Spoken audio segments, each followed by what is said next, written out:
Bem-vindo ao podcast da Rise Fitness, onde exploramos as forças transformadoras da saúde e do fitness. Embarque conosco nessa viagem e descubra os incontáveis benefícios de fazer atividade física ser parte da tua rotina diária. Não é sobre suar e perder peso, é sobre ter vitalidade e força para a vida. E se você estiver acompanhando pelo YouTube, por favor, curta e se inscreva no canal. O convidado de hoje é André Beijoca, ex-atleta profissional de futebol que atuou em clubes como Bahia, Vitória, Fortaleza, Ceará e muitos outros, além de jogar pela Seleção Brasileira de Futebol de Areia. André Beijoca é formado em Educação Física e atua como técnico de futebol profissional, como consultor de jovens talentos e ministra aulas nos cursos da CBF. Ele vai falar sobre a evolução do futebol e como o atleta vive essa modernidade. Estamos aqui agora com o nosso craque André Beijoca e a gente vai começar logo falando, né, do início da carreira dele, como ele começou, onde, né, ele vai dividir, compartilhar com a gente os primeiros passos. Fique à vontade, Beijoca. Alessandro, é um prazer estar aqui, né, com você mais uma vez. Mais uma vez eu digo, falando contigo, você é um amigo querido de muitos anos e é um prazer estar aqui no podcast da Ride Fitness Isso. e a gente fazer parte dessa história tão bonita que você está construindo aí também. Muito obrigado por aceitar o convite. Muito obrigado a você pelo convite. A carreira do André Beijoca começou muito cedo. Eu costumo falar para as pessoas que eu jogo futebol desde a barriga da minha mãe, porque as pessoas costumavam falar que eu chutava muito na barriga, então eu já treinava na barriga da minha mãe. Mas com 10 anos de idade eu comecei a ir para o Esporte Clube Bahia e lá fiquei até os 16, quando eu me ausentei durante um ano que eu fui para o Clube de Regatas Vasco da Gama, e depois, aos 18, eu retornei ao Bahia e tive a oportunidade de me tornar profissional dentro do clube que eu cresci praticamente. Depois eu tive uma passagem rápida pelo Vitória, assim que eu saí do Bahia, e depois eu fui tocar minha carreira, joguei em alguns clubes no interior de São Paulo, no Catanduvense, no Novo Horizontino, no Primavera de Dayatuba, joguei no Fortaleza depois, tive a oportunidade de jogar pelo Fortaleza, que foi uma das maiores felicidades da minha vida, que eu digo como atleta profissional de futebol, pelo fato de eu ter nascido em Fortaleza, na época que meu pai jogou lá no Fortaleza. Para ter o prazer de vestir a camisa do Fortaleza, para mim foi uma honra muito grande. Depois tive a passagem rápida, da mesma forma que eu tive no Vitória, no Ceará. Aqui na Bahia também ainda tive a oportunidade de jogar em alguns clubes, né, no Galícia, no Fluminense de Feira, no Ipiranga. E depois apareceu o futebol de areia na minha vida, né? E foi muito bacana essa passagem Sim, do sim. futebol de areia. Lembramos muito você com a amarelinha do futebol de areia. Inclusive, a gente vai falar muito mais a respeito disso no decorrer do podcast. Saber como era ali jogar com aquelas feras. Tive essa felicidade, né, na minha vida de jogar com grandes atletas na seleção brasileira e disputar torneios nacionais, internacionais. Realmente foi uma passagem muito bacana da minha carreira como atleta de futebol. No beach soccer realmente foi um momento bom, porque eu já estava dentro da faculdade de educação física e foi um gancho para eu continuar jogando, né, de alguma forma. Como eu tinha me afastado do futebol profissional para poder estudar, e apareceu o beach soccer, e foi uma coisa que casou bastante com a minha faculdade. Muito bem. E já tratando do início da carreira, Beijoca, hoje, quando você vê o clube com muito mais recursos, muito mais estrutura e ainda dando espaço para a ala feminina, conta para a gente como o futebol nesse aspecto ele evoluiu na questão de o cuidado com o atleta que está começando, a inteligência emocional que ele deve ter, os cuidados com a nutrição, a estrutura do clube. Sabemos que não é fácil, né? Principalmente na parte do futebol feminino. ainda se desenvolvendo, né? Elas estão tomando o espaço delas. Queria que você comentasse a diferença do seu tempo com o futebol atual, as vantagens que um atleta hoje mirim, infantil, juvenil tem. Ó, eu vou começar até pelo salário dos atletas, né? Hoje, um atleta com 15, 16 anos, ele já tem um contrato com o clube, ele já tem um contrato com o empresário, ele já recebe um salário digno, ele pode manter a família dele com essa idade tão baixa. Às vezes, o cara é responsável pela família inteira. E na minha época, cara, eu fui até os 20 anos de idade, até antes de assinar como profissional, eu não recebia nada, nem ajuda de custo, né? Então, a diferença já vem logo por aí. Então, assim, não que nós não fôssemos cobrados por não receber salários, nós éramos cobrados, sim. Tinha a cobrança da diretoria do clube, da família, dos amigos, né? Das pessoas à nossa volta, e a cobrança nossa com a gente mesmo pelo que a gente fazia na época, que era jogar futebol. Mas hoje em dia, eu tive a oportunidade de passar no Palmeiras agora, no final do ano passado, 12 dias, e, Alessandro, é surreal. Os meninos não têm que se preocupar com nada. Eles têm o transporte que pega na porta do hotel, eles moram no hotel, tem uma alimentação fora da curva, tem um acompanhamento com psicólogo, tem fisiologista, eles têm analista de desempenho. Isso tudo, na minha época, não existia. Era só o preparador físico e o treinador, e acabou. Se você tivesse um problema emocional, se você tivesse sofrendo qualquer problema, era frescura isso. Tá Sim, de frescura. Hoje não, hoje isso, graças a Deus, hoje é levado a sério, né? Os atletas hoje conseguem evoluir devido a um acompanhamento com psicólogo, com um nutricionista, com um fisiologista. Então, assim, tudo isso, como o futebol hoje gera muito dinheiro, né?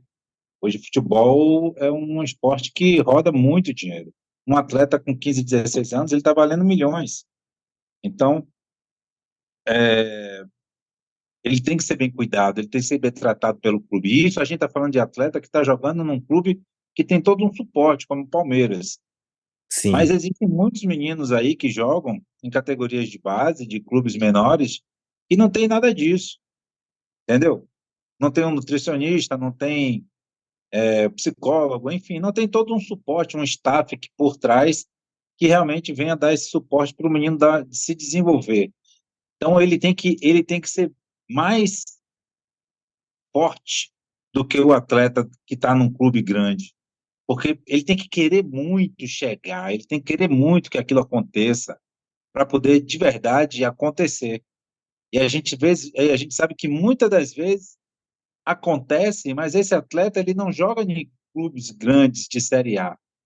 Ele joga campeonatos estaduais, ele joga campeonatos de Série D, série C, e está ali sobrevivendo do futebol, né, pagando as contas, construindo o patrimônio dele, independente de qualquer coisa, que seja o patrimônio, uma casa ou duas casas, enfim, mas o cara está ali na batalha, buscando uma oportunidade, buscando um sonho, e eu acho que isso é o que é mais importante também, viu, Alessandro?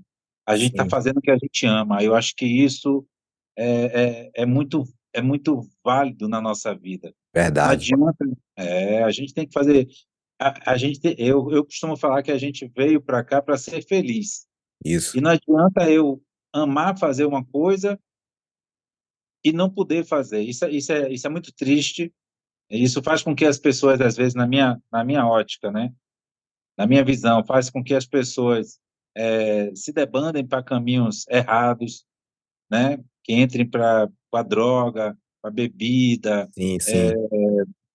né, Por enfim. isso o cuidado, não é, André?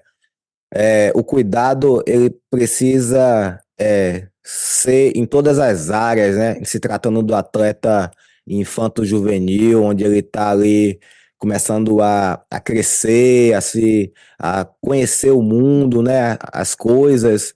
Então, como você falou, clubes grandes hoje oferecem todo esse suporte, né? É, na, no caso de uma crise, né, de uma temporada ruim, de jogos ruins, de uma sequência ruim, não deixar o atleta desistir, né? Outro dia desse eu até vi que um atleta do profissional do Bahia chegou a anunciar que era o último jogo da carreira dele. E não foi, né? Graças a Deus. Ele já foi transferido e o pessoal do Bahia foi nele, já conversou com ele, já deu o suporte necessário. Imagine um jogador profissional, imagine a cabeça de um atleta mais novo. É por aí você tira.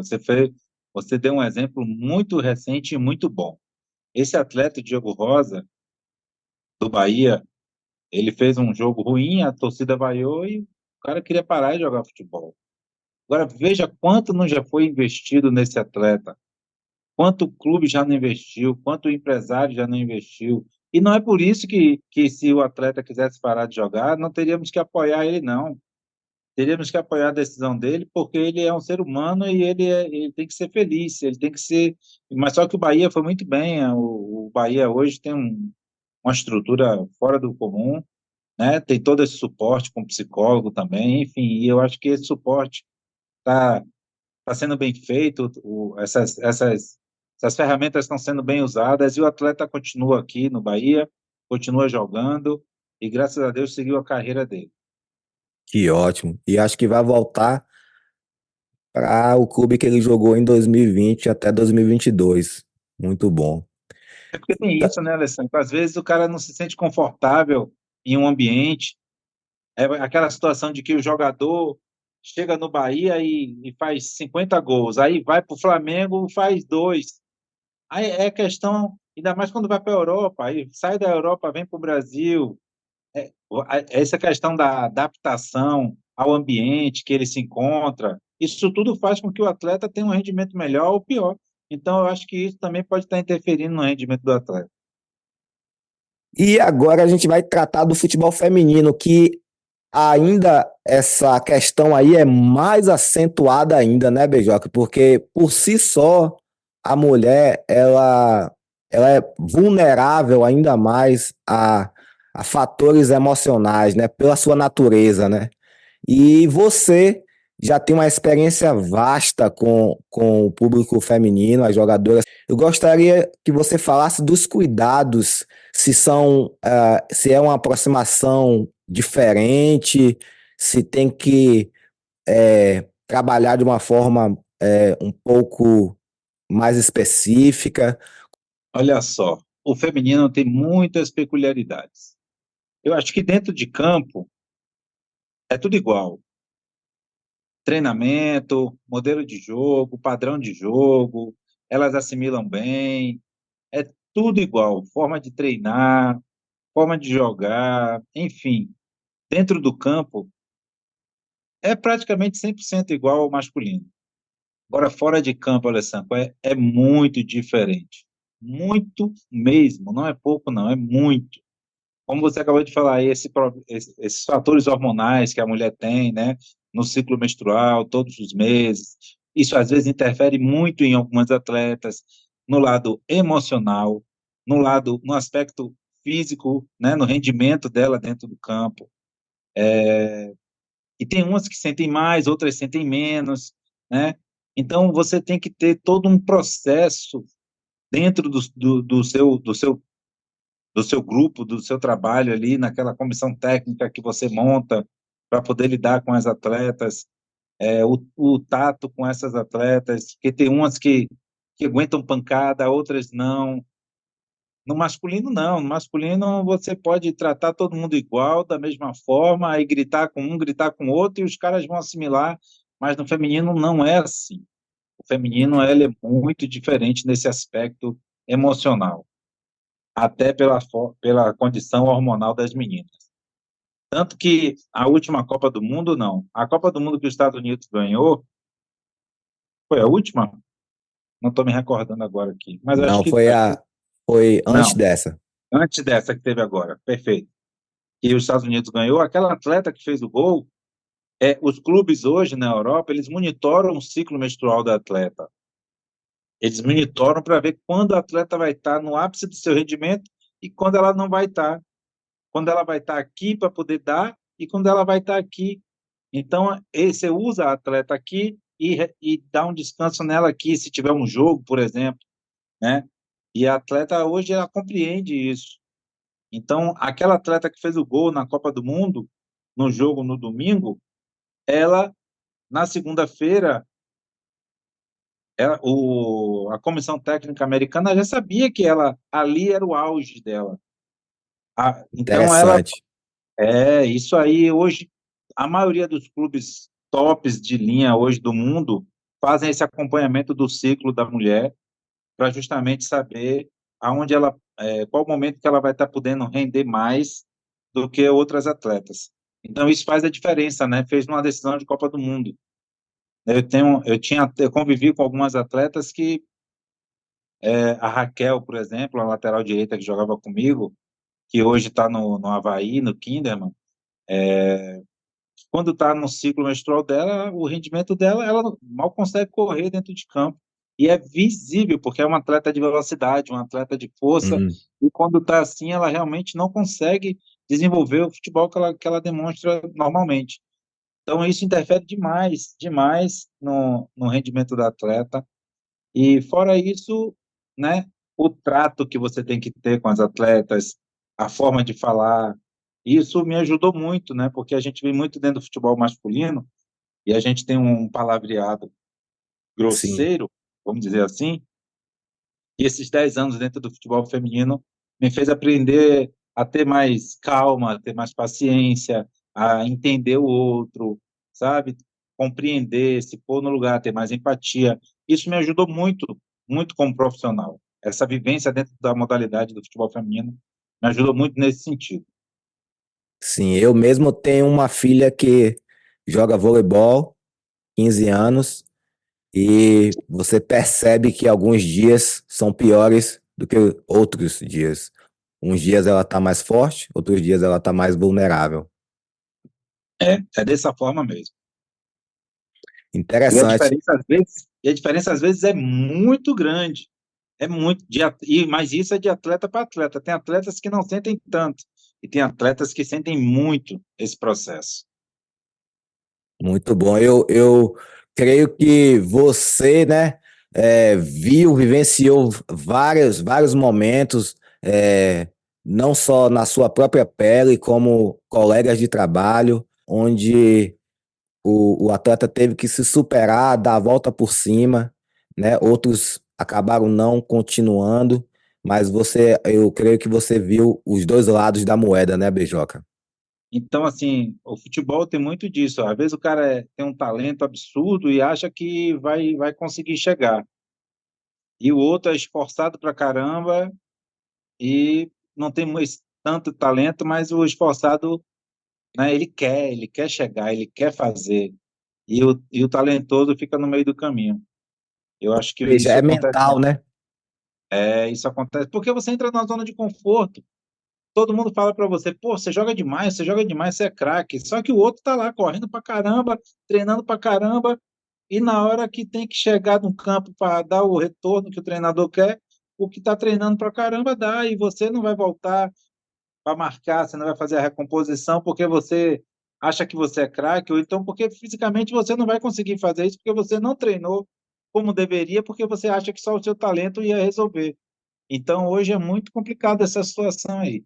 Eu acho que o atleta tem que entender que ele é talentoso e ele tem que treinar mais do que o esforçado para ser o diferente, para ganhar dinheiro e construir a vida dele. Eu acho que quando você consegue botar isso dentro da cabeça do atleta e ele absorve, e ele vai para frente fazendo o que ele tem que fazer, o talento com esforço, aí não tem como não dar certo.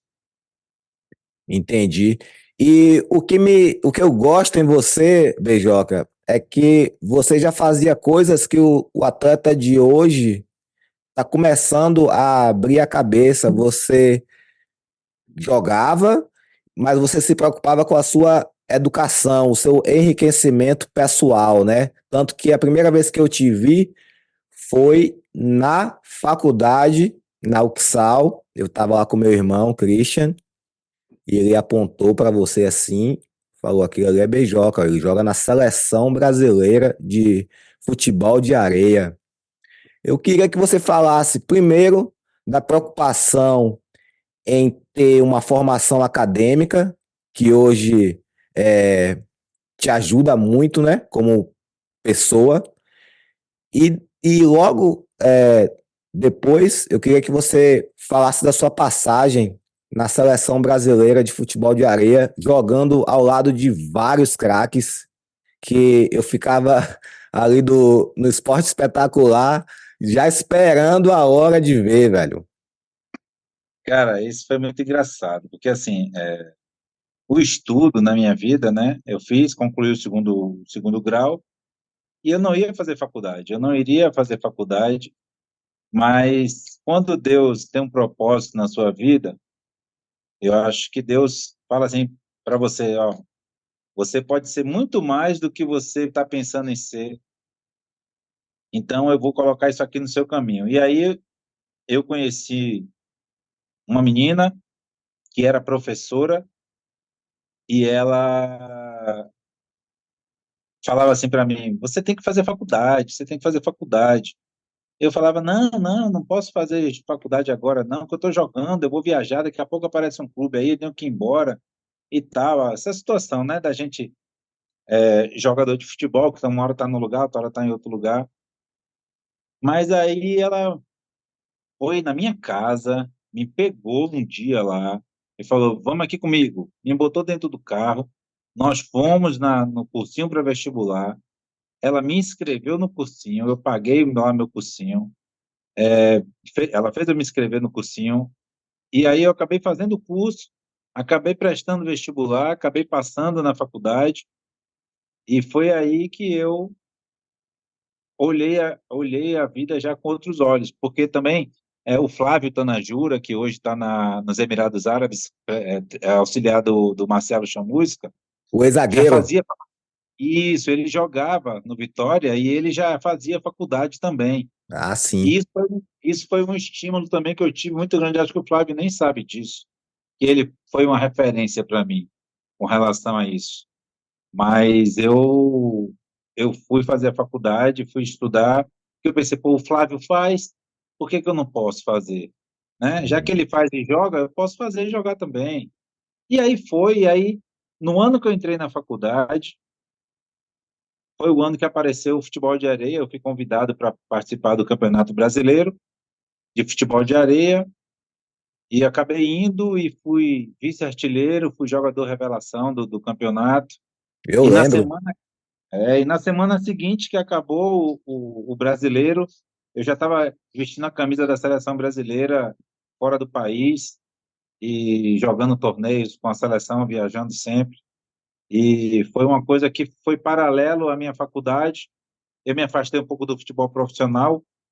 Isso foi em 97, 98, 99 ainda voltei para o Bahia, né? 99 eu ainda voltei para o Bahia.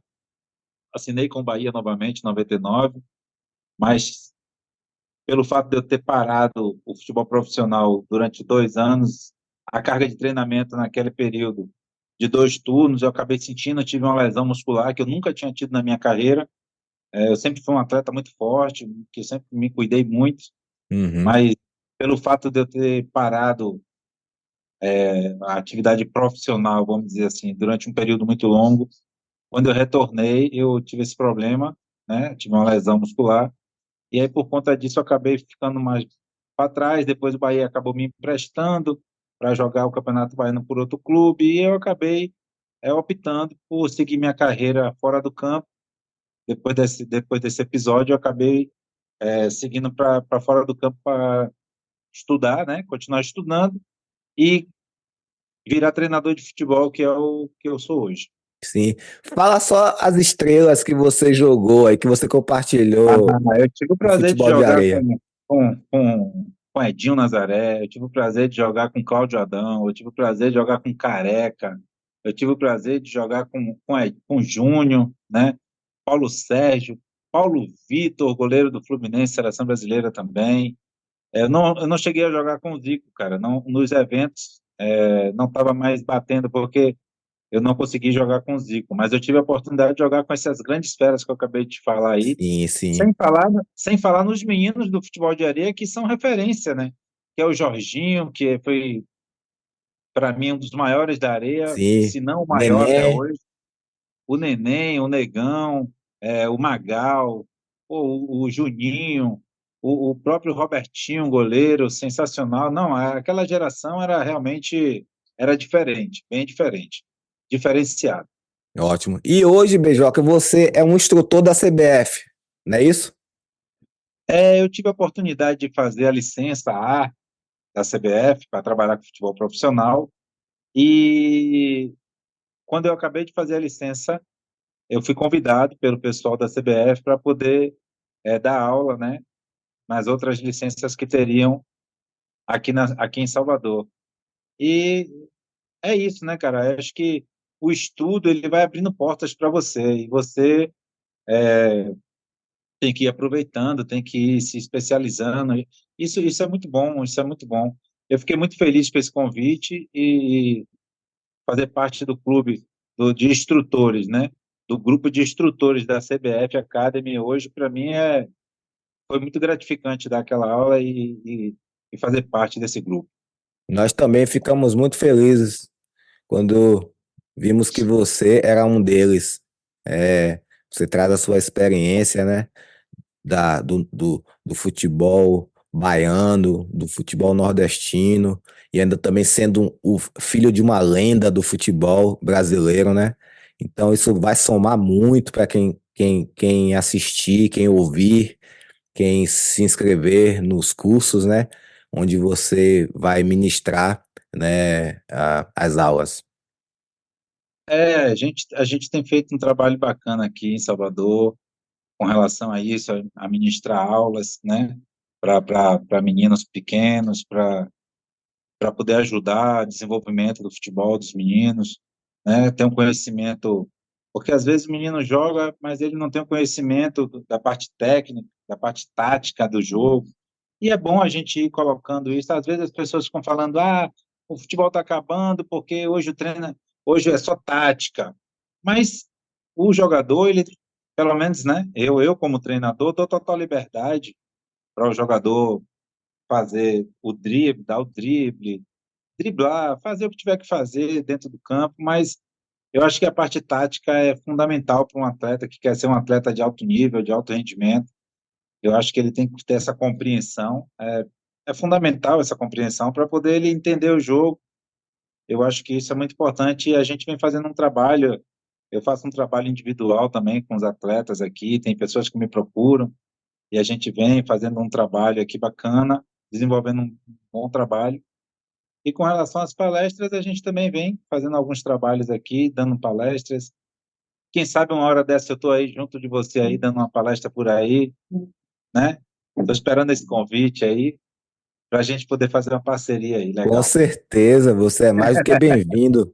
Gostaria de ouvir de você, no cenário do futebol mundial, o quão moderno hoje é o futebol brasileiro, Beijoca, comparado com a escola europeia. Estamos atrás, estamos na frente, está empatado.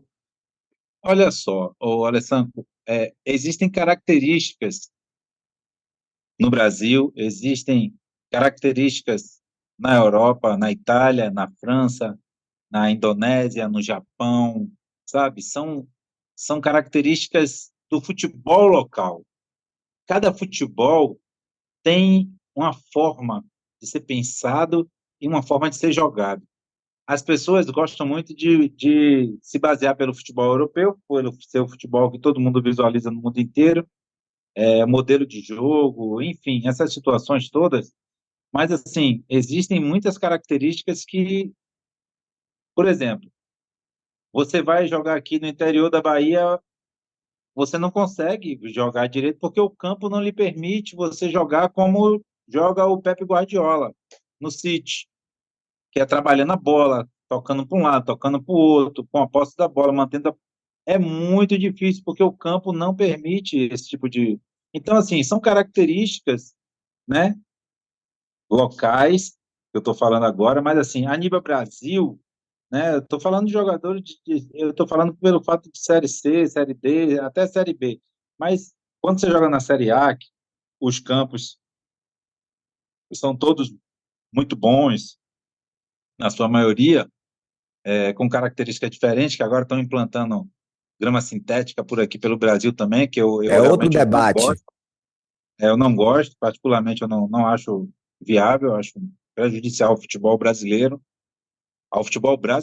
tá? É o que a gente está falando com relação a características. Mas, assim, o brasileiro hoje precisa, sim, a gente costuma falar que o europeu veio no Brasil e levou o que a gente tinha de melhor e implantou.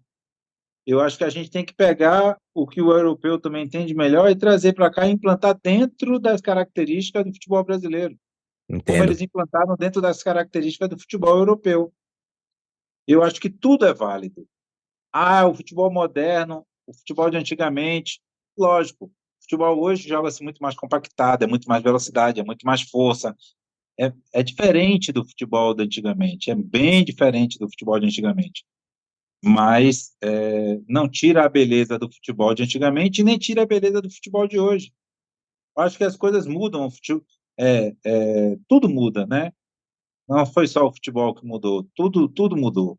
Então, eu acho que o futebol hoje ele tem que ser jogado dentro do seu modelo de jogo, dentro das características locais, né, que permitem fazer aquele modelo de jogo, devido a campos, devido a clima, devido a, enfim, outras situações que às vezes a gente não controla, mas o futebol brasileiro precisa melhorar, precisa evoluir, sim, principalmente na minha ótica, na parte tática.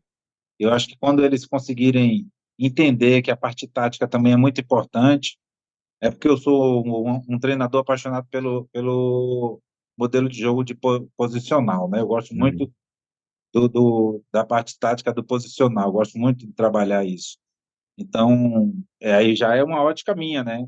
Tem alguns que não gostam, mas dizem que robotiza. Eu não acho que robotiza o jogador.